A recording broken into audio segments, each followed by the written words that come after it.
Hello, in this video I am going to show you the ConstrainedBox widget. So if you take a look at what we've got right here, I've got a row. It could be used with a column, it could be used with any other sort of widget that allows you to position items. Doesn't matter, the principle is the same. And essentially it allows you to apply some constraints on there in regards to its size. So in regards to the logical pixels. So we've got this right, and if we enclose this text inside a constraint box to demonstrate it, all we need to do is say new constraint box and put a comma there, and in here we need to do child, because this will be a child of it now. And it doesn't have to be a text widget, it could be an image widget or anything else, doesn't really matter.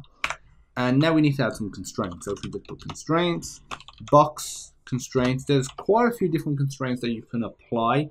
I'm going to provide a link to the official documentation so you can see all the different ones. But once you get to grips with what we're doing in this video, you're all good to go. So the four ones that the basic constructor provides is minimum width, minimum height, maximum width, and maximum height. So if we look at this and we do a min width of 200, so 200 logical pixels. As you can see now, even though this only has 3 letters, this is starting quite a bit further ahead.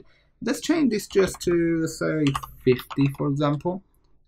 As you can see, there's still a bit of a gap, but not as much. If I change this to 10, what they're saying is that this whole widget has to be a minimum of 10 logical pixels. If the child inside of it makes it above that, that's fine. That is fine. But it just means it has to be that minimum, and that allows you to provide some spacing. Honestly, there's not much more to it than that.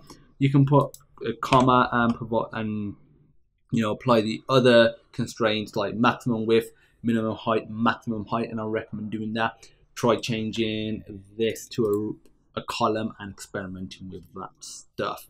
If you have any questions though, feel free to pop me a message, and as usual, I look forward to seeing you in the next video.